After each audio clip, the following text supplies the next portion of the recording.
नमस्कार, आप देख रहे हैं एचएनएन न्यूज। मैं हूं आशीष सिन्हा। हमारे खास शो प्राइम टाइम प्रहार में आपका स्वागत है।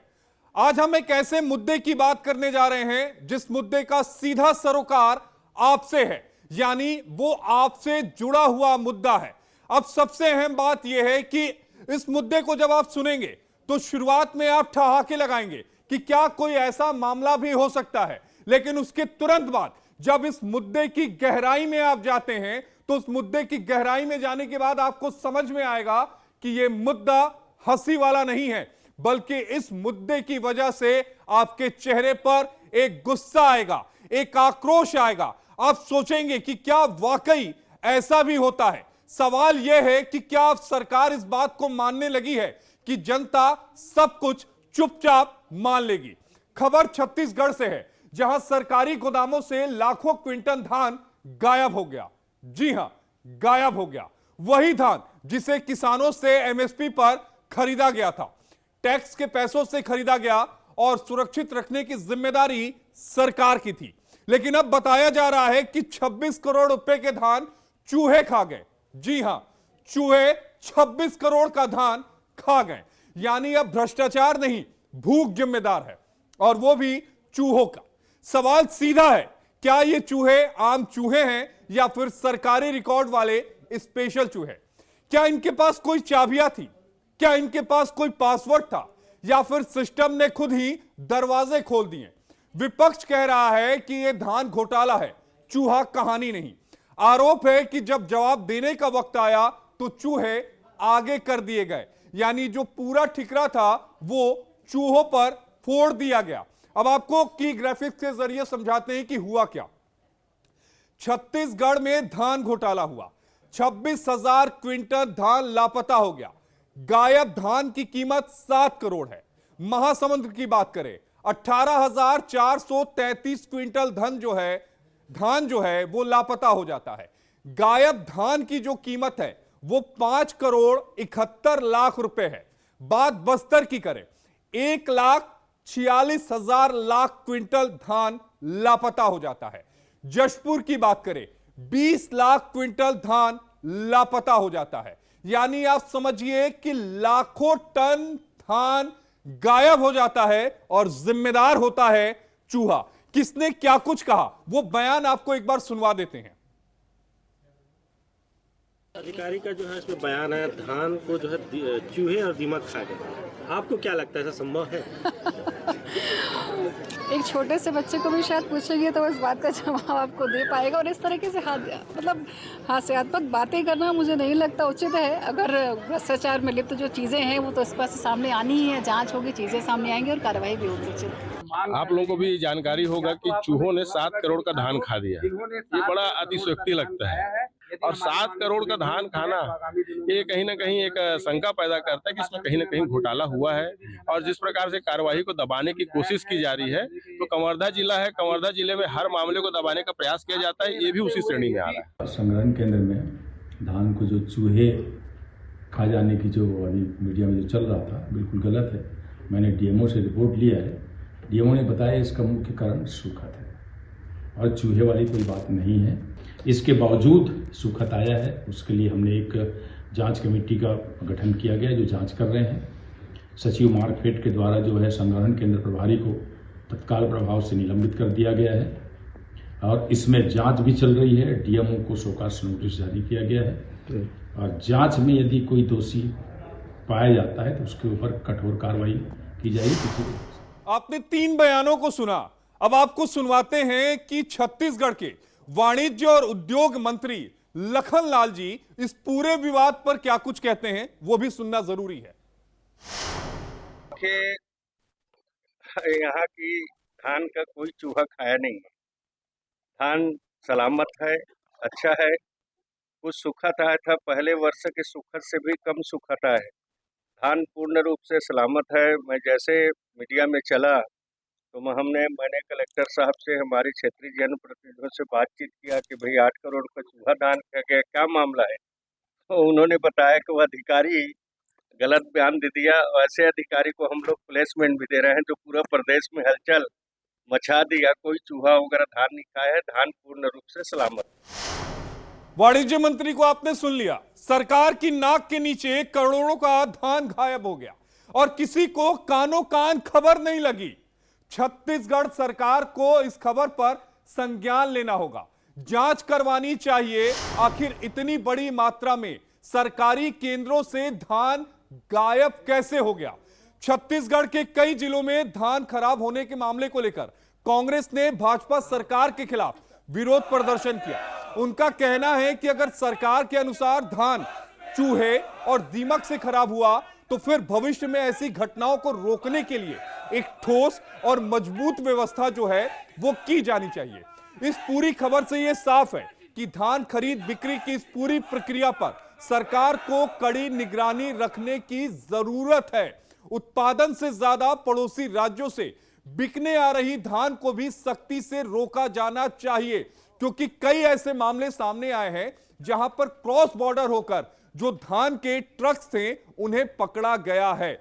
सरकार निगरानी करेगी तो चूहे ना धान खा पाएंगे और ना ही सूरज निगल पाएगा। इसके लिए सरकार को एक पूरी तरीके से एक मैकेनिज्म तैयार करना होगा। करप्शन के कीड़े को मारने के लिए कड़ी कार्रवाई करनी होगी, कीटनाशक छिड़कना होगा, तभी जाकर ये जो करप्शन यानी जो भ्रष्टाचार का कीड़ा है वो खत्म हो पाएगा। और आज इसी मुद्दे पर डिबेट करेंगे। अब आपको सवाल दिखाते हैं जिन सवालों पर आज हम चर्चा करेंगे। हमारे साथ एक खास मेहमानों का पैनल जुड़ेगा, लेकिन उससे पहले आपको सवाल दिखाते हैं जिन सवालों पर आज हम चर्चा करने जा रहे हैं। सबसे पहला सवाल, क्या सचमुच चूहे धान खा गए? क्या चूहों की एक नई वैरायटी आ गई है क्या मार्केट में, जो धान खाने के एक्सपर्ट हो गई है? करोड़ों क्विंटल धान वो खा जाते हैं। अब दूसरा सवाल आपको दिखाते हैं जो आज प्राइम टाइम के प्रहार में हम उठाएंगे। विपक्ष के आरोपों में कितना दम है? विपक्ष साफ तौर पर यह कह रहा है कि यह सरकार की नाकामी है, भ्रष्टाचार है और उससे ज्यादा कुछ भी नहीं है। तीसरे सवाल पर आते हैं प्राइम टाइम प्रहार के। यह सवाल जानना और समझना बेहद जरूरी है कि आखिर भ्रष्टाचारियों पर कब लगाम लगेगी, शिकंजा कब लगेगा, उन पर कार्रवाई कब होगी। और इस मंच से हम सवाल उठा रहे हैं कि आखिर भ्रष्टाचारियों पर छत्तीसगढ़ की सरकार कार्रवाई कब करेगी। हालांकि सरकार की तरफ से कार्रवाई शुरू हो गई है, लेकिन क्या वो कार्रवाई काफी है? क्या इन कार्रवाई के जरिए सरकार उन सभी चेहरों को बेनकाब कर पाएगी जो चेहरे इस समय पर्दे पर के पीछे जो हैं वो छिपे हुए हैं, वो सामने नहीं आ रहे हैं? उन चेहरों तक पहुंचना सरकार के लिए बेहद जरूरी है, क्योंकि डबल इंजन सरकार की बात बीजेपी करती है, भ्रष्टाचार मुक्त शासन की बात कहती है। लिहाजा अब जाहिर तौर पर एक बड़ी जिम्मेदारी यहां पर सरकार के ऊपर भी है। इसी पर चर्चा करने के लिए हमारे साथ गिरीश कुमार साहू जी हैं, नेता हैं कांग्रेस पार्टी के। हमारे साथ शताब्दी पांडे जी हैं, प्रदेश के प्रवक्ता हैं भारतीय जनता पार्टी के। हमारे साथ पारसनाथ साहू जी हैं, किसान नेता हैं। हमारे साथ डॉक्टर नीरज गजेंद्र जी हैं, वरिष्ठ पत्रकार हैं। और हमारे साथ हमारे सहयोगी स्टेट हेड छत्तीसगढ़ शुभम वर्मा जुड़े हैं। सबसे पहला सवाल शुभम मैं आप ही से करना चाहूंगा। शुभम, जरा यह बताइए कि जिन गोदामों में यह दावा किया जा रहा है कि दीमक खा गया, चूहे खा गए, वहां पर सिक्योरिटी को लेकर क्या कुछ व्यवस्था थी? जब आप ग्राउंड पर गए या आपने ग्राउंड पर पता करने की कोशिश की तो वहां पर क्या कुछ निकला? शुभम वर्मा जी, छत्तीसगढ़ में एक सबसे बड़ा मुद्दा होता है, धान का ही मुद्दा होता है। धान उगाने से लेकर उसे कूटने, बेचने, खरीदने तक खास योजना के तहत काम किया जाता है। धान सियासी मुद्दा छत्तीसगढ़ शुरू से ही है। सरकार बनने के लिए धान की खरीदी है, उससे बोनस का खासा ध्यान रखा जाता है। सरकार जब बनती है तो स्पेशली धान के मुद्दे को ही उठाकर सरकार यहाँ बनती है। देश, आपको पता होगा, देश में सबसे ज्यादा जो मूल्य धान खरीदी का है वो छत्तीसगढ़ में है, जहाँ 3100 रुपये प्रति क्विंटल है। अभी वर्तमान में छत्तीसगढ़ में अलग अलग जिलों हमने कवरेज किया, देखा तो करीब 26 करोड़ रुपए धान गबन का आरोप लगा है, जिसका वर्धा जिले में 7 करोड़ रुपए का, जसपुर में 7 करोड़ रुपए का, गोरडा पेंड्रा में करीब 20 क्विंटल धान खराब हो गए हैं, जिसमें 6 करोड़ का नुकसान होने का अनुमान है। वही महासमुंद में भी 5 संग्रहालयों में हमने देखा कि वहाँ करीब 5 करोड़ रुपए का धान सूखा पाया गया है। कुल मिलाकर करीब 25 से 26 करोड़ धान के नुकसान होने का यहाँ अनुमान है। शुभम, मेरा सवाल ये नहीं था। छत्तीसगढ़ को धान का कटोरा कहते हैं, ये बचपन में हमने किताबों में पढ़ा था। जब हमने सिविल की तैयारी शुरू की तो एनसीईआरटी की किताबों में भी पढ़ा था। सवाल यह है कि जहां धान रखे गए थे वहां सुरक्षा के क्या इंतजाम थे? क्या वहां सीसीटीवी फुटेज दिखा? क्या वहां पर जिस लॉकर रूम में धान को रखा गया था वहां पर व्यवस्था किस तरह की थी? यह जानना है हमें। जी, जहाँ हमने संग्रहालयों का हम लोग निरीक्षण किया वहां तो हाल तो बहुत बेहाल है। सड़े हुए बोरे थे, ना उसको ढका गया था, वहां कचड़ा जैसे धान को रखा गया था, और सूखा सूखा जहाँ जो कूड़ा कटकर जैसे व्यवस्था वहां अव्यवस्था था। वहां ना ही सीसीटीवी कैमरा था, ना ही सुरक्षा गार्ड था, कुछ नहीं था वहां। नहीं शुभम, सवाल यह भी उठता है ना कि अब कहा यह जा रहा है कि भाई ये जो धान थे 25 करोड़ जिनकी कीमत बताई जा रही है, ये चूहे खा गए। क्या इसका कोई साइंटिफिक कोई रिपोर्ट आई क्या कि ऐसे चूहे हमारे मुल्क में आ गए हैं जो 25 करोड़ का धान खा जाते हैं? पासवर्ड था क्या इनके पास जो अंदर चले गए? कैसे गए अंदर? नहीं, ये तो सियासी मुद्दा है। नहीं, सियासी मुद्दा कैसे है? चूहे कहा जा रहा है कि चूहे खा रहे हैं, बयान आ रहा है, सियासी मुद्दा कैसे है? कांग्रेस पार्टी थोड़ी ना कह रही है। कांग्रेस पार्टी तो वहां चूहेदानी लेकर जा रही है। मैं इसीलिए जानना चाहता हूं कि क्या ऐसी कोई रिपोर्ट आई क्या? नहीं, ऐसा कोई रिपोर्ट नहीं है। अलग अलग जगह में अलग मुद्दे ही आ रहे हैं। क्या मुद्दे आ रहे हैं? अलग अलग क्या मुद्दे आ रहे हैं?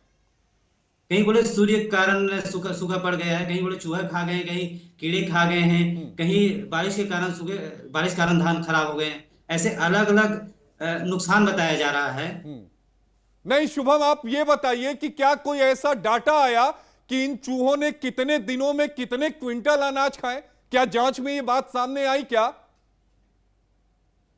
नहीं, चूहे क्या हम कह सकते, चूहे है, दीमक है, सब मिलाकर अरे अब 26 करोड़ रुपए क्या धान कोई खराब ऐसी होने की रिपोर्ट आई अनुमान है। प्रशासन की तरफ से कि एक चूहा औसतन एक महीने में कितना धान खा सकता है?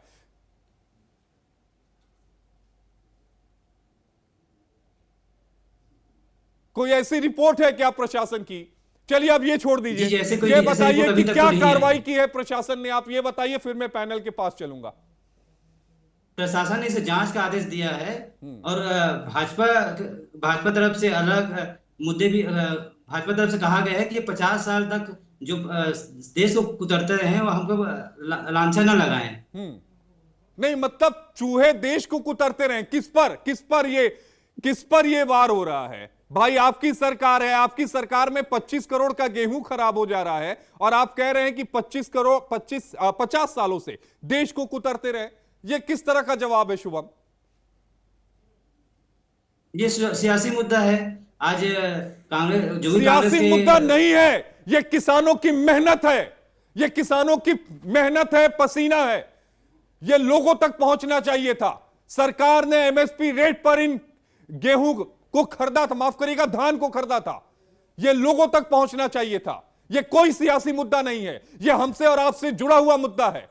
और इस मुद्दे में इस तरह की अगर दलीलें दी जाती हैं तो वह दलीलें कतई स्वीकार नहीं की जाएंगी। हमारे साथ और भी खास मेहमान हैं, उनके पास चलूंगा। कई सारे हमें चेहरे नजर आ रहे हैं। सीधे मैं चलूंगा गिरीश कुमार साहू जी आपके पास।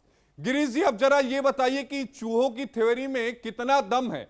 आप लोग चूहेदानी लेकर भी चले गए, आपको कोई चूहा दिखा क्या वहां पर? गिरीश जी आपको आवाज आ रही है? गिरीश जी के पास आवाज नहीं जा रही है। शताब्दी जी, आपका कमेंट लूंगा मैं।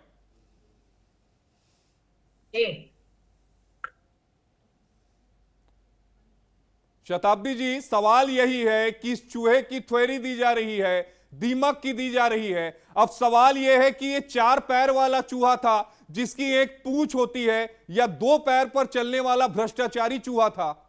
कौन था ये? मैं आपका शुभ नाम जानना चाहूंगी। आशीष सिन्हा मेरा नाम है।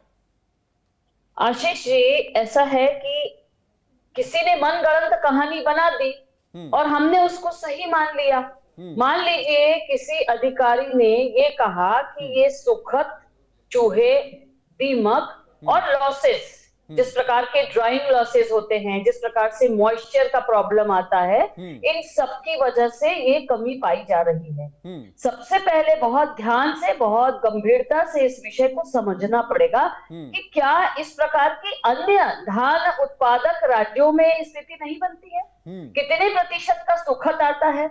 इसको अगर हम बहुत गंभीरता से इसकी तकनीकी को देखेंगे, ये वास्तव में एक तकनीकी मुद्दा है, इसको तकनीकी तरीके से देखना चाहिए। आधिकारिक तौर पर भारतीय जनता पार्टी की सरकार में कहीं पर भी ये घोषणा नहीं की गई है कि इतने करोड़ का धान आपको, जो इतना आशीष जी, आप जो इतना हाइपर हो रहे, इतना जो आपको बहुत नहीं हो आप कहिए तो नहीं होता हूँ, शांत हो जाता हूँ, ऐसे हाथ दबा लेता हूँ। बताइए आप, सुनिए ना, क्या आप करूं? जो ये सोच रहे किसानों का धान का ये कर दिया, वो कर दिया, लापरवाही, ऐसा नहीं है। छत्तीसगढ़ की सरकार किसान की समृद्धि को प्राथमिकता देती है। अगर किसान समृद्ध होगा तभी छत्तीसगढ़ हमारा जो है सशक्त तो आप बनेगा। मानती हैं कि ये 25 करोड़ का जो घोटाला सामने आ रहा है, ये मनगढ़ंत कहानी है और कुछ नहीं है? एक मिनट आशीष, आप तकनीकी त्रुटि कर रहे हैं। नहीं, मैं तो आपसे सवाल पूछ रहा हूं ना, शताब्दी जी, देखिए सवाल तो पूछ सकता हूं ना, अब मैं आपसे सवाल ही तो पूछ रहा हूं आपसे।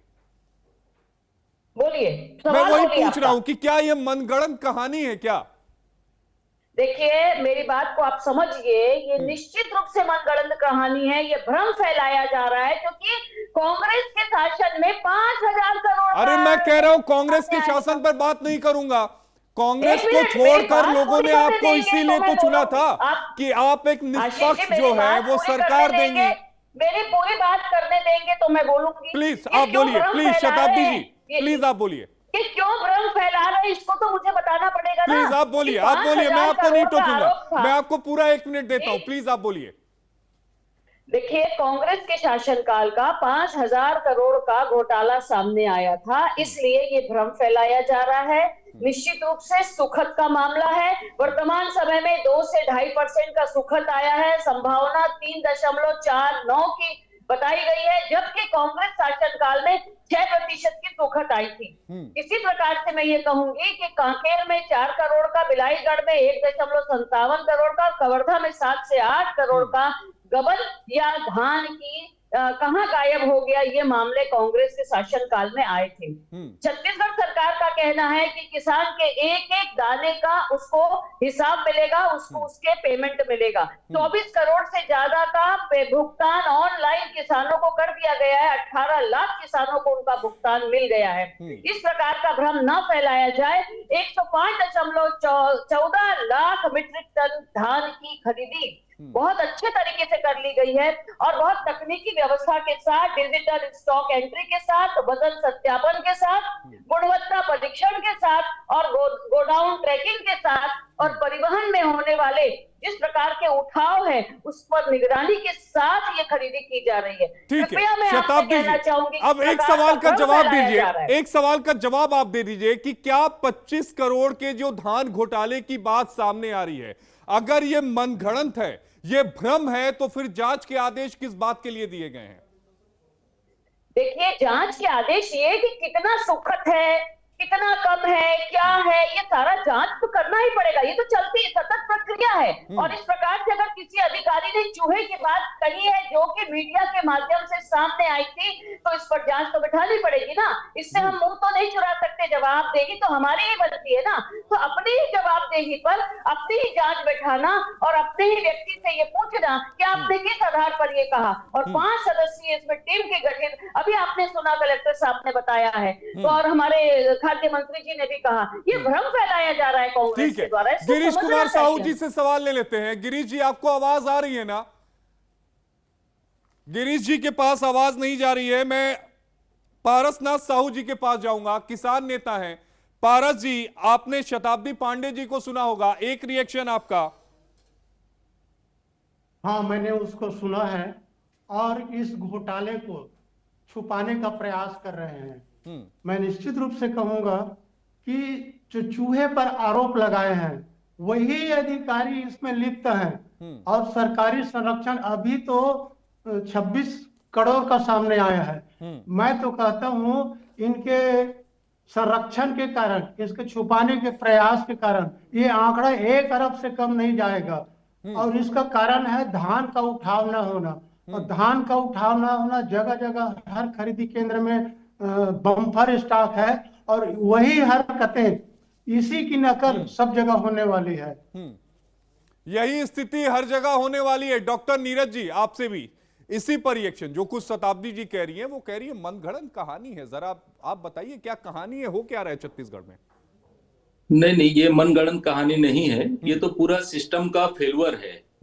आप देखिए कि अभी कुछ दिनों पहले की ही बात है कि जो धान खरीदी केंद्र हैं, वहां पे जब शॉर्टेज का मामला आया तो वहां के कर्मचारियों के ऊपर सीधे सीधे रिकवरी की कार्रवाई की गई, उनके सस्पेंशन की कार्रवाई की गई, उनके खिलाफ में एफआईआर दर्ज करवाए गए। जो ये बहुत ही सतही कर्मचारी होते हैं धान खरीदी केंद्रों में, और वहां पे व्यापक पैमाने पर यह कार्रवाई की जा रही थी। और आपने देखा भी होगा कि बहुत ही पीड़ित लोग जो रहे हैं, जो धान खरीदी केंद्रों के जो कर्मचारी रहे हैं, उन लोगों ने एक बड़ा आंदोलन करके ये कहा था कि सुखद जो है वो किसी व्यवस्था के कारण या सूर्य के कारण नहीं हुआ है। ये जैसे हम जब धान खरीदते हैं तो उस समय में जो मॉइस्चराइजर्स होते हैं वो बाद में सुखद के कारण धान में शॉर्टेज आता है, ऐसा उनका कहना था। यदि धान खरीदी केंद्रों में सुखद का मामला आता है तब भंडारण की व्यवस्था में आपकी कमी है। यदि किसानों को यह कहा जाता है कि आपके धान में मॉइस्चराइजर है और ये सुखद में, उनको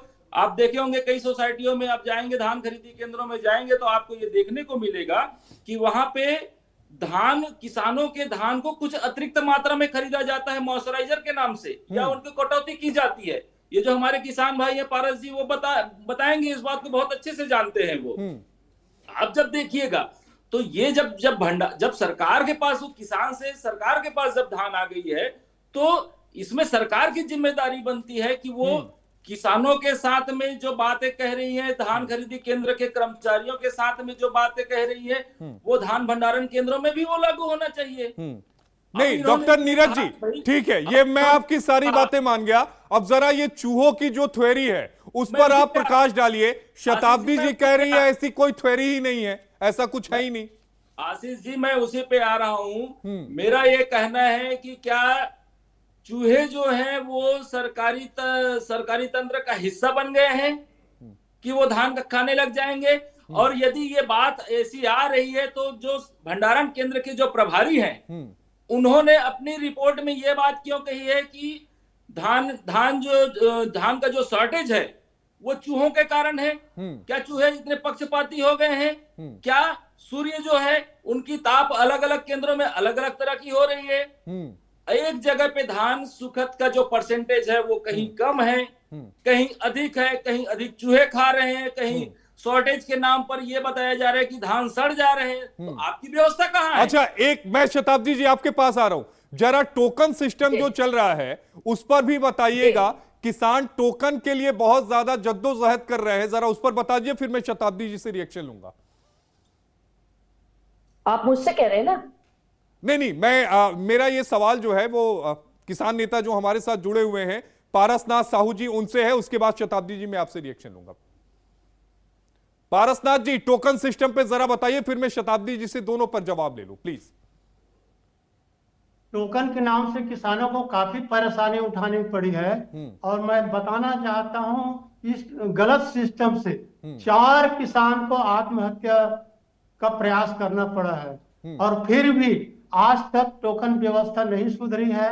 अभी ऑनलाइन टोकन बंद कर दिया है, ऑफलाइन टोकन भी मन मर्जी दिया जा रहा है, आदमियों को छांट कर दिया जा रहा है और इस साल का धान खरीदी काफी परेशानियों भरा है। ठीक है शताब्दी जी, एक रिएक्शन मैं आपसे चाहूंगा। देखिए, बीजेपी की जो सरकार है उसकी छवि क्लीन है, इसमें कोई दो राय नहीं है, लेकिन ये जो निचले लेवल पे जो दाग लगाई जा रही है या लगाने की कोशिश की जा रही है, ये एक गंभीर विषय है, इससे इनकार नहीं किया जा सकता। परेशानी हो रही है।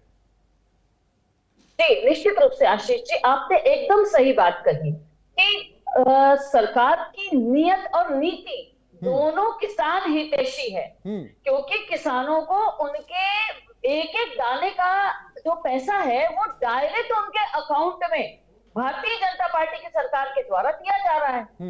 ये बात जो है ना, ये जो उनके ऊपर कार्रवाई की गई है, ये की गई है उनके द्वारा, जो निचले स्तर के जो भी अधिकारी, जो ग्राउंड लेवल के अधिकारी थे, उनके द्वारा दिए गए बयान के ऊपर है कि इस प्रकार का बयान नहीं देना चाहिए, वास्तविकता क्या है इस पर बात करनी चाहिए। और दूसरी बात, मॉइस्चर लॉस और ड्राइंग लॉस को तो हमको मानना ही पड़ेगा, उसकी वजह से ये डिफरेंसेस आ रहे हैं। मैं एक बार फिर आपको बता दूं कि ये डिफरेंस भारतीय जनता पार्टी की सरकार में आज 2.5% है, लेकिन कांग्रेस में 6% से ऊपर था। हमारे पास आंकड़े हैं। ठीक है गिरीश जी से एक रिएक्शन ले लेते। गिरीश जी, आपको आवाज आ रही है? गिरीश जी, आपको आवाज आ रही है? हाँ सर। गिरीश जी, हमारे साथ बीजेपी की प्रवक्ता है शताब्दी जी, वो ये कह रही हैं कि जो 25 करोड़ की कहानी बनाई गई है। जी प्लीज। आशीष जी, हाँ आशीष जी, मेरा बात सुन रहे हैं आप? आवाज आ रही है? बिल्कुल आ रही है, आप अपनी बात कहिए। रुको ना, मैं थोड़ा लेट से जुड़ा हूँ। एक तो पारसनाथ जी जुड़े हैं, किसान नेता है नहीं, और इसके अलावा हमारे साथ शताब्दी जी हैं, प्रवक्ता हैं बीजेपी की। अच्छा, शताब्दी जी। डॉक्टर नीरज गजेंद्र जी हैं, वरिष्ठ पत्रकार हैं, और हमारे साथ हमारे सहयोगी शुभम वर्मा है, स्टेट हेड है। आप अपनी बात को रखिएगा प्लीज। मैं तो पूरी बात अभी सुन नहीं पाया हूं, लेकिन अब मैं इस बात से शुरू करूंगा आदरणीय आशीष जी, कि जो व्यवस्था सरकार ने दी है वर्तमान में, धान बुआई से लेकर के धान बेचने तक, उपार्जन केंद्रों तक की बुरी स्थिति है। किसान जब से धान बोया है तब से परेशान है, और तो और इतनी मेहनत करने के बाद, आप और हम सब छत्तीसगढ़ के रहने वाले हैं, छत्तीसगढ़ को धान का कटोरा कहा जाता है नहीं भाई? किसान कितनी मेहनत करके धान को खेत से खलिहान तक लाता है, खलिहान से उपार्जन केंद्र तक ले जाता है, लेकिन पूरी सरकार की जो व्यवस्था जो है, यहाँ तक कि धान खरीदी की नीति है, उसमें भी प्रश्न चिन्ह लग रहा है। जिस ढंग से किसान परेशान हो रहे हैं, हताश हो रहे हैं, निराश हो रहे हैं। आज भी किसान जो है टोकन के लिए घूम रहे हैं, बताइए। और किसान आज भी टोकन के लिए घूम रहे हैं, उसके बावजूद पटवारी और तहसीलदार के चक्कर काट रहे हैं। शुभम जी, इसका जवाब दीजिएगा। शुभम जी से ग्राउंड रिपोर्ट ले लेते। शुभम जी, जो बात कांग्रेस के प्रवक्ता साहब कह रहे हैं कि किसान परेशान है, गिरीश जी ने साफ कहा कि टोकन को लेकर किसान परेशान है, वो इधर से उधर जा रहे हैं, और यही बात हमारे साथ किसान नेता ने भी कही, यही बात हमारे साथ नीरज गजेंद्र जी ने भी कही। ग्राउंड रियलिटी क्या है, ये बताइएगा शुभम जी। जी सही है, किसान तो टोकन से बहुत परेशान है। ये ऑनलाइन टोकन सिस्टम से कहीं कर, अगर दूर दराज में कोई गांव है, वहाँ नेटवर्क ही नहीं है, किसान परेशान होते हैं कि उसका तो टोकन लगता ही नहीं है, वो दर दर भड़कते रहते हैं। ऐसे बहुत सारे मामले आए हैं, आत्महत्या के मामले आए हैं, कोई ब्लेड काटने वाले भी मामले आए, ऐसे बहुत सारे मामले आए हैं। किसान परेशान है, ऐसे हम बहुत सारे न्यूज दिए हैं। आप नहीं, वो आपने जितनी भी खबरें दी हैं हमने चलाई हैं, लेकिन शताब्दी जी देखिए, इस बात से भी आप इनकार नहीं कर सकती कि किसान परेशान हैं, खासकर दूर दराज के वो हिस्से जहां पर या तो नेटवर्क कम है या फिर किसानों को ऑनलाइन अप्लाई करना नहीं आता, दिक्कतें हैं। शताब्दी जी आशीष जी, मैं इसको स्वीकार करती हूँ कि जहां पर भी नेटवर्क कमजोर होगा वहां निश्चित रूप से इस प्रकार की परेशानी आती है, लेकिन बार बार सरकार के द्वारा ये कहा जा रहा है, जागरूकता फैलाई जा रही है कि किसान का एक एक दाने का सम्मान, किसान के एक एक दाने का सम्मान छत्तीसगढ़ की सरकार करेगी। उनका सारा धान खरीद लिया जाएगा, चाहे कितना भी समय बढ़ाना पड़े, जो भी हो। दूसरी बात, अगर डिजिटल सिस्टम में हम जाएंगे तो इस प्रकार की तो प्रॉब्लम आती है, क्योंकि हमको पारदर्शिता रखनी है। अगर हम ऑफलाइन टोकन का जो सिस्टम था, जो कांग्रेस के समय था, जिसमें भ्रष्टाचार बहुत बड़ा था, 5,000 करोड़ के घोटाले का मामला अभी भी जांच में चल रहा है, तो हमको अगर इससे बचना है तो डिजिटल सिस्टम में जाना पड़ेगा। और जब डिजिटल सिस्टम में जाते हैं तो इस प्रकार की परेशानी आती है। मैं और एक बात कहना चाहूंगी, आत्महत्या के प्रयास वाली जो बात कही जा रही है, आप मीडिया से हैं, आपने जान लिया होगा कि एक किसान ने जो के बात को जो उड़ाया गया था कि उसने आत्महत्या का प्रयास किया, जांच किया गया तो मालूम पड़ा कि उन्होंने बहुत पहले ही अपनी जमीन किसी उद्योगपति को बेच दी थी, न ही उन्होंने बुआई की है और न ही उनके पास कोई ठीक है हाथ गिरीश जी जवाब तो इस दीजिएगा, प्रकार से- गिरीश जी जवाब दीजिएगा, आशीष फिर जी, मैं वो नीरज कोई गजेंद्र जी बात आपके पास नहीं है। आऊंगा। सुन लीजिए, छत्तीसगढ़ अब जवाब भी में सुन लीजिए गिरीश जी हमारे का। लगता है आशीष जी बीजेपी की पूरा नहीं सरकार बोलने को देते। अरे छत्तीसगढ़ सुन लीजिए ना, भौगोलिक गिरीश स्थिति जी को भी जानकारी समय नहीं देते लग हैं जी। गिरीश जी बोलिए प्लीज। आशीष जी मैं बोलूं? हाँ let me please. Complete sir. हाँ शायद छत्तीसगढ़ की सरकार को या आदरणीय बीजेपी के प्रवक्तों को ये जानकारी होगा कि हमारी भौगोलिक स्थिति कैसी है छत्तीसगढ़ की, कितने वनांचल क्षेत्र हैं, कितने अर्बन हैं, कितने शहरी में हैं। उसके बावजूद सिर्फ ये कहना समस्या के लिए कि ऑनलाइन के कारण ये समस्या आ रहा है, ये बातें छत्तीसगढ़ के किसान और आम आदमी से लेकर के पढ़ा लिखा आदमी पचा नहीं पाएगा इस बात को। दूसरी बात, जो पिछली सरकार की घोटाले की बात कर रही है, सरकार सत्ता में तो आप हैं भाई, जवाब तो अभी देना है। वो तो घोटाले अभी से दिख रहे हैं, कितने घोटाले हो रहे हैं। अरे गिरीश जी वो ऐसा तो नहीं है कि पिछली सरकार में जो कथित घोटाले हुए वो घोटाले का पैटर्न फॉलो किया गया, ऐसा है क्या? नहीं, ऐसा नहीं है, ऐसा नहीं साबित अभी तक आशीष जी आप देख लीजिए, कांग्रेस के ऊपर बहुत सारे आरोप लगे है नहीं, तथाकथित आरोप लगे, लेकिन हमारे नेता स्वच्छ हैं, है ना। ये बीजेपी जो अपनी जिम्मेदारी से बचने के लिए ये सब चीजें करती है, प्रोपोगंडी करती है। ये तो वही वाली बात है बीजेपी का, जोर से बोलो, बार बार बोलो, ताकि झूठ को साबित करने की जरूरत ना पड़े। ठीक है, शताब्दी जी जवाब दीजिएगा, फिर मैं गजेंद्र जी आपके पास आऊंगा। शताब्दी जी जवाब दीजिएगा। जरूरी है कि किसान आज परेशान क्यों है? चाहूंगी ये लोग तो घोषणा पत्र में बोले थे ना, पंचायतों में कांग्रेस दुकान के खोला जाएगा शासनकाल किसानों के लिए में कैसे? गिरीश भाई सुन लीजिए ना, शताब्दी जी को सुन लीजिए, फिर जवाब देने में आसानी होगी जी। कांग्रेस के समय कांकेर से 4 करोड़ का गबन, भिलाईगढ़ से 1.57 का गबन, कवर्धा से 7 से 8 करोड़ का गबन हुआ था। उसका जवाब क्या है? वो तो सारा मीडिया में आया था। लेकिन अब मैं शताब्दी जी कहूंगी- ये बताइए ना कि उसकी कमीज से मेरी कमीज साफ है, लेकिन हल्का अरे, सा ऐसा दाग है, नहीं तो है। क्या वो अरे, सही मैं तो मान लिया आपको- जाए क्या? नहीं आशीष जी, मैं तो आपको पहले ही हाँ। बता चुकी कि हमने पारदर्शिता की दृष्टि से जो टोकन सिस्टम को डिजिटलाइज किया है, उसकी वजह से ये सब हल्ला मचा रहे हैं। किसानों से ज्यादा कांग्रेस के लोग हल्ला मचा रहे हैं, और किसानों को 1% की परेशानी नहीं होने दी जाएगी, इसकी पूरी ठीक गारंटी है, हमारी पारसनाथ सरकार साहू की जी, जा क्या रही है। टोकन सिस्टम से किसानों को कोई परेशानी नहीं हो रही है क्या? बहुत ज्यादा परेशानी हो गई है। किस तरह की परेशानियां आ रही हैं? बहुत ज्यादा परेशानी हुई है सर। अरे परेशानी किस तरह की हो रही है? एक तो टोकन कटता नहीं था शुरू में, सिर्फ 10 से 5 मिनट कटता था और काट नहीं पाते थे, हर किसान वंचित रह जाते थे। उसके बाद जब पूरा बवाल मचा तो उसको 24 घंटा कर दिया गया। पहले 5 तो 24 घंटा कर दिया गया, तो परेशानी क्या है? मैं वो जानना और समझना चाहता हूँ। परेशानी ये है कि धान का लिमिट नहीं बढ़ रहा है, टोकन कटने से समस्या का हल नहीं होता। यहाँ धान खरीदी नहीं हो रही है, जहाँ कहीं 1300 क्विंटल खरीद रहा है, कहीं 2500 हो रहा है, और गिन के 11 दिन बचे हैं, तब तक 31 जनवरी तक। ठीक है, नीरज गजेंद्र जी से भी समझ लेते हैं। गिरीश भाई मैं आपके पास आऊंगा। नीरज जी, समस्या क्या आ रही है? ये टोकन सिस्टम की समस्या थोड़ी समझाइएगा, क्या आ रही है? देखिए क्या है, ये जो व्यवस्थाएं लागू की जाती हैं वो एक सॉफ्टवेयर जो कंपनियां होती हैं उनसे मिलजुल करके ये लागू कर दिया जाता है। मूल रूप से आप देखिए कि छत्तीसगढ़ अभी तक के इंटरनेट के मामले में गांव-गांव तक के उसकी पहुंच नहीं हुई है। आप देखिएगा कि पहले जो सिस्टम चालू हुआ था, जो पारस जी बोल रहे थे कि पहले 8 बजे से 5 बजे तक का समय दिया जाता था कि आपको दिन में इस समय जो कार्यालयीन समय होता है उसमें आप टोकन काट सकते हैं। उसमें समस्या ये आती थी कि एक साथ सारे किसान लग जाते थे।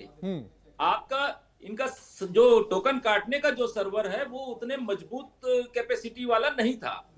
इसके कारण उसमें दिक्कतें आ रही थी, किसान परेशान हो रहे थे। वो कभी सोसाइटी धान खरीदी केंद्रों में जाते थे, कभी वो चॉइस सेंटर में जाते थे। आपको एक मजेदार बात बताऊंगा मैं कि देखिए अभी तक के सारे किसान जो हैं हमारे छत्तीसगढ़ में, या जितने भी किसान हैं वो सारे पढ़े लिखे हैं ऐसा नहीं कहा जा सकता, या जो पढ़े लिखे भी हैं उनके पास में मोबाइल की वह व्यवस्था नहीं है जो व्यवस्था जो ऐप डाउनलोड कर सके। नहीं, वो दिक्कतें आती है। देखिए, इससे इनकार नहीं किया जा सकता।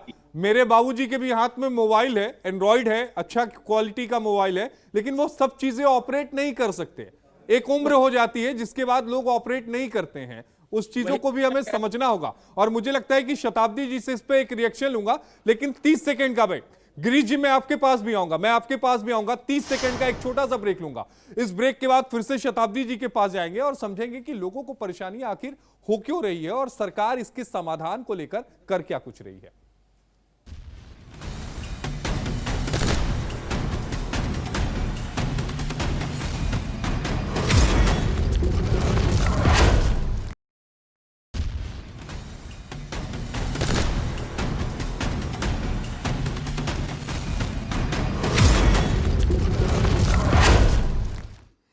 ब्रेक के बाद आपका स्वागत है। एक बार फिर से अपने डिबेट में वापस चलते हैं। हमारे साथ 4 खास मेहमान इस समय बने हुए हैं। सीधे चलेंगे शताब्दी जी के पास, जो बीजेपी की प्रवक्ता है। शताब्दी जी, कई सारे सवाल जो हैं यहां पर उठाए गए हैं और सभी सरकार से जुड़े हुए हैं। सरकार ने ऑनलाइन सिस्टम व्यवस्था की, इसमें लोगों को खुशी है, ठीक है, वो अच्छी बात है। सरकार ने पारदर्शिता बरती है, लेकिन हाँ, इस बात से भी दिक्कत हो रही है टोकन सिस्टम में कि जहां पर नेटवर्क नहीं है या जिन किसानों को ऑपरेट करना नहीं आ रहा है, वहां दिक्कतें आ रही हैं। जी देखिए, ऐसी कोई बात नहीं है। जहां पर ऑपरेट करना नहीं आ रहा है या स्मार्टफोन नहीं है, वहां पर हेल्पलाइन, वहां पर सेंटर बनाए गए हैं जो उनको हेल्प कर रहे हैं, और ऑफलाइन सेंटर्स भी आरंभ कर दिए गए हैं। किसी भी एक भी गांव या पंचायत से शिकायत नहीं पहुंची है कि हमें टोकन में अव्यवस्था हो रही है या परेशानी हो रही है। ठीक है, इसका जवाब मैं शुभम से ले लेता हूं। शुभम वर्मा जी, क्या आपके पास कोई ऐसी रिपोर्ट आई क्या? गिरीश जी, मैं आपके पास आता हूं। जी नहीं, ये गलत बात है। हमारे पास ऐसा बहुत सारी रिपोर्ट आई है जिसमें टोकन की हम लोग, आप देख रहे हैं कितने सारे मैंने न्यूज भेजे यहाँ छत्तीसगढ़ से। सिर्फ टोकन की प्रॉब्लम से हम लोग रोज ही 1 या 2 न्यूज न्यूज भेजते रहते हैं। नहीं, कहां समस्या आ रही है? पूरे छत्तीसगढ़ में आ रही है या फिर कोई जिला है जहां पर यह समस्या ज्यादा आ रही है? शताब्दी जी बैठी हैं, सरकार में है उनकी पार्टी, जाहिर तौर पर उसे वो दुरुस्त करने की कोशिश करेंगी। जब हम रिपोर्ट देंगे तभी तो सरकार आगे कार्रवाई करेगी। अगर सरकार से कुछ छूट जाता है तो यह हमारी जिम्मेदारी है। मैं आता हूं आपके पास।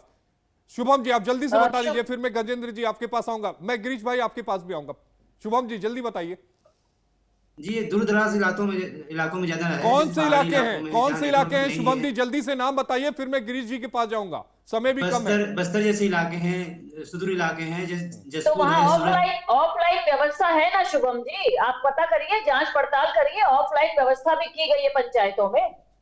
नहीं, जहाँ पे व्यवस्था तो है, लेकिन वहाँ है भीड़ ज्यादा हो जाता है। वहाँ जब जाते हैं वहाँ ऑफलाइन के लिए तो भीड़ ज्यादा हो जाता है। तो आप ये बताइए, ये उत्तर हुआ क्या भाई? कहीं भी किसी भी व्यवस्था में अगर मान लीजिए व्यवस्था बनाई जा रही है, भीड़ है, तो उनके सारी बातों को सुनकर उनके भी टोकन दिए जा रहे हैं। ठीक है, शताब्दी जी एक बार गजेंद्र जी को भी सुन लेते हैं। गजेंद्र जी, आप कुछ कह रहे थे, फिर मैं आता हूँ आपके पास। गिरीश जी, मेरा ये कहना है कि आए दिन हम अखबारों में ये जानकारी पढ़ते और सुनते रहे हैं कि देखिए, जहां पे नेटवर्क की जो समस्या है, चाहे वहां पे आप ऑफलाइन लीजिए या ऑनलाइन लीजिए, धान खरीदी केंद्रों में भी जो आप जाकर के यदि टोकन कटवा रहे हैं तो वहां भी आपको ऑनलाइन ही दिया जा रहा है। हाथ से लिख करके कोई ऑफलाइन कोई टोकन जारी नहीं किया जा रहा है। इसमें व्यवस्था का फेलुअर है, ये मूल रूप से व्यवस्था का फेलुअर है। इसमें होना ये चाहिए था कि जहां आपको पता है कि आपकी गिरदावरी में कितनी रिपोर्ट आई है, आपके धान खरीदी केंद्र में कितनी धान खरीदी की होनी है, उसके आधार पर यह व्यवस्था धान खरीदी केंद्रों को दी जानी चाहिए थी। क्योंकि आपने गिरदावरी की जो रिपोर्ट है, पटवारी ने आपको जो गिरदावरी की जो रिपोर्ट दी है, उसमें आपको पता है कि इस गांव से इतने धान खरीदे जाने हैं, इस किसान से इतने धान खरीदे जाने हैं, तो आपको उतने का धान खरीदना चाहिए। व्यवस्था के लिए आप ठीक है। गिरीश जी आप कुछ कह रहे थे, फिर उसका जवाब मैं शताब्दी जी से लूंगा। आशीष जी, हकीकत यह है कि सरकार की नीयत ठीक नहीं है। सरकार तो चुनाव के समय तो बातें बड़ी बड़ी की थी, लेकिन उसकी नीयत में खोट आ गई है। ऑफलाइन ऑनलाइन की समस्या आप देख रहे हो, किसान आज भी परेशान है। आप यकीन नहीं करेंगे तो आप खरीदी केंद्र में जाइए, जो आज अभी आपके पत्रकार साथी बोल रहे थे ना कि भाई गिरदावरी की रिपोर्ट आ गई है, आपको मालूम है कितना धान खरीदना है, क्या है, ये सारी चीजें आपके पास तो आंकड़े हैं। उसके बाद सारी चीज आंकड़े होने के बाद आपकी नीयत ठीक नहीं है, सरकार की नीयत ठीक नहीं है। ठीक है पारसनाथ साहू जी, आप कुछ कह रहे थे, फिर मैं शताब्दी जी से एक साथ जवाब ले लूंगा ना। पारसनाथ साहू, बड़ी बड़ी बातें करते हैं, भ्रष्टाचार की शुरुआत हो गई है चूहे से। बताइए, ये दूसरे राज्य पूरे देश में हंसी के पात्र बन गए हैं। छत्तीसगढ़ जो है भाजपा की सरकार में डबल इंजन की सरकार है, ट्रिपल इंजन की सरकार है, ना जाने कितने इंजन की सरकार है, सारे इंजन खराब हो चुके हैं। कारण ये है कि नीति और नियत ठीक नहीं है। अगर सही नीति बनाए होते तो आज किसान परेशान नहीं होते। अब सुन लीजिए पारसनाथ साहू जी को भी सुन लीजिए, फिर शताब्दी जी से जवाब लूंगा। पारसनाथ जी, आखिरी में क्या स्थिति आएगी? ठीक है पारसनाथ जी, बहुत स्थिति आने वाली है सूखा से। अरे चुप रहिए ना। अरे ऐसे मत बोलिए, व्यक्तिगत मत होइए। पारसनाथ जी, गुस्से को समझा जा सकता है, आप बोलिए, आपको टर्न दे रहा हूं ना। ऑनलाइन प्रक्रिया जो टोकन है पूरी तरीके प्रदेश में बंद है, अभी सिर्फ ऑफलाइन चल रहा है और ऑफलाइन में भी पर्याप्त नहीं घट रहा है। कम से कम दैनिक लिमिट बढ़ाए तो ऑफलाइन में भी धान खरीदी हो सकती है, अन्यथा निर्धारित तिथि तक धान खरीदी नहीं हो पाएगी और लगभग 25-20% किसान इस साल धान बेचने से वंचित हो जाएंगे। इसलिए या तो दैनिक लिमिट बढ़ाए ऑफलाइन से, या तो फिर धान खरीदी का तिथि बढ़ाए। ठीक है शताब्दी जी, जवाब दीजिएगा प्लीज। जी आशिक जी, बहुत अच्छा सजेशन, बहुत अच्छा सुझाव पारसनाथ जी ने दिया है। निश्चित रूप से सरकार तक पहुंचेगा कि दैनिक लिमिट बढ़ाई जाए और ऑफलाइन चालू कर दिया गया टोकन। आपने स्वयं आपके डिबेट में ही सुन लिया, थोड़ी देर पहले कांग्रेस के प्रवक्ता आरोप लगा रहे थे कि केवल ऑनलाइन है, ऑफलाइन नहीं है। आपने स्वयं सुन लिया। मेरा कहने का मतलब है कि सरकार की नियत और नीति दोनों बहुत अच्छी है। अगर नियत और नीति अच्छी नहीं होती तो 105.14 लाख मीट्रिक टन धान की खरीदी कैसे होती, 24 करोड़ रुपए सीधे 18 लाख किसानों के खातों में कैसे पहुंचे होते। बुआई से अगर परेशान थे किसान तो इतनी बम्पर खरीदी और इतनी बम्पर पैदावार कैसे होती। ये सारे झूठे आरोप लगाकर मनगढ़ंत कहानी बनाने का काम कांग्रेस के द्वारा किया जा रहा है। मैं आपको बताना चाहूंगी सरकार की ओर से जो समाधान दिए गए हैं, टोकन की समय सीमा निवेदन करना चाहूंगा। ठीक है गिरीश जी, मैं आपको बोलने का मौका दूंगा। शताब्दी जी 30 सेकंड में प्लीज अपने बात को खत्म करिएगा, समय कम बचा है। समय सीमा खत्म कर दी गई है। अब किसान भविष्य में लगभग 20 दिनों के लिए टोकन पहले से ही ले सकते हैं। वे अपने अनुसार धान बेचने का दिन और समय तय कर सकते हैं, भीड़ से बच सकते हैं। छोटे और मार्जिनल किसानों के लिए राहत दी गई है। 2 एकड़ से कम जमीन वाले छोटे किसान विशेष छूट सहित भी आगे ठीक है फाइनल कमेंट, समय कम है। शताब्दी जी समय कम है। गिरीश जी फाइनल कमेंट, गिरीश जी फाइनल कमेंट, समय कम है, 30 सेकंड फाइनल कमेंट। सिर्फ इतना कहना आशीष जी, मैं ये कहना चाह रहा हूँ सरकार अपनी नियत को ठीक कर ले। आज देखना सोसाइटियों की जो सहकारी समिति की स्थिति कितनी खराब होने वाली है। पहले सरकार ने, हमारी सरकार ने 72 घंटे में धान उठाओ की बात की थी और ये नियम बनाया था। आज स्थिति जाके देख लीजिए।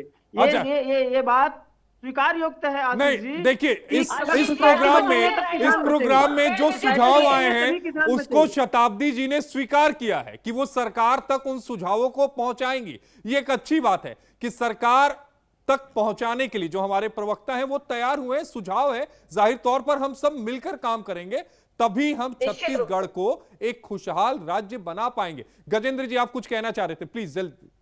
देखिए, अभी जो ये पक्ष और विपक्ष की जो बातें हैं, इसमें कहीं भी किसानों के हित की बात नहीं हो रही है, राज्य के हित की बात नहीं हो रही है। आप देखिए कि इतने बड़े पैमाने पर धान को शॉर्टेज हुआ है, कार्रवाइयां हो रही हैं, कहीं कई जगहों पे कार्रवाइयों को छोड़ दिया जा रहा है। आप बताइए, यदि वही धान यदि सरकार के पास होती, वो मिलिंग एमएसपी में जाती, तो उसका पैसा जो है वो क्षेत्र में पड़ता, राज्य के डेवलपमेंट में पड़ता। ठीक है पारसनाथ साहू जी 30 सेकंड वाइंड अप करना है, समय की कमी है। गजेंद्र जी, पारसनाथ साहू जी आखिरी बार मुझे बोलने दीजिएगा। ठीक है पारसनाथ साहू जी। जी मैं ये कहना चाहता हूं कि सरकार कुछ भी बोले, किंतु धान खरीदी से किसान संतुष्ट नहीं है। जो प्रक्रिया चल रही है उससे बिल्कुल संतुष्ट नहीं है, परेशानी है। निश्चित रूप से डेट बढ़ाए ठीक या है, लिमिट ये सारे सुझाव पर विचार करेंगे। शताब्दी जी ने बोला ये सारी बातें वो सरकार तक पहुंचाएंगी। गिरीश जी 30 सेकंड। शताब्दी जी मैं फाइनल कमेंट आपसे लूंगा बाद में। गिरीश जी 30 सेकंड। आदरणीय आशीष जी, आज ये शुरुआत हो गई है कितनी करोड़ के, अभी से आंकड़े आने शुरू हो गए हैं। मैं सरकार से कहना चाह रहा हूं कि आने वाले समय में परिस्थितियों को भांपिए और ये जो उठाव की प्रक्रिया है उसमें तेजी लाइए, नहीं तो ये सहकारी समितियां नहीं बचेंगी।